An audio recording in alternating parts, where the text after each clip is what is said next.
अस्सलाम वालेकुम। वालेकुम। तो बगैर लाउड स्पीकर की बोलो, इतनी ऊंची आवाज़ है माशाल्लाह। हैं ज़रा सा पीछे हटके।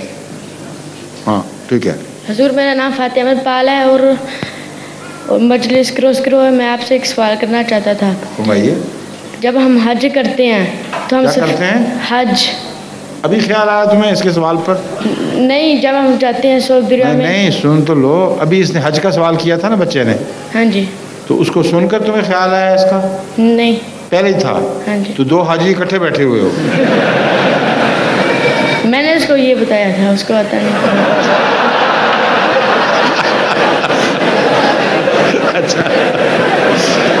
अच्छा बताओ क्या बात है?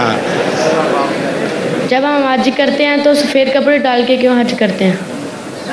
हज इसलिए करते हैं कपड़े डाल के सफ़ेद, बहुत सी वजूहात हैं। एक तो ये कि खुदा के हुजूर दो कपड़ों में हाजिर हो गए हैं, यानी तहजीब और तमद्दुन से पहले के ज़माने में हज का रिवाज शुरू हुआ है जी।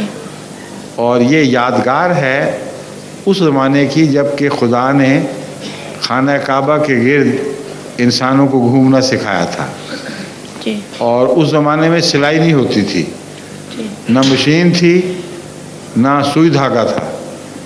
तो पुरानी यादें ताज़ा करने के लिए अल्लाह ताला ने दो सफ़ेद कपड़े दे दिए कि इसी में तुम फिरो, और उससे इनकिसारी भी होती है।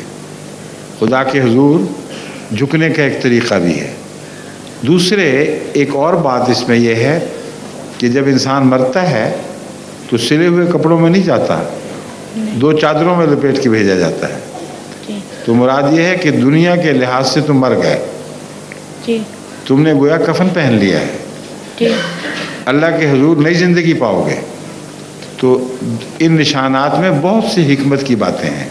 ये दो तीन ऐसी हैं जो मैंने तुम्हें बयान कर दी। समझ गए? जी, शुक्रिया। शुक्रिया। अस्सलाम वालेकुम।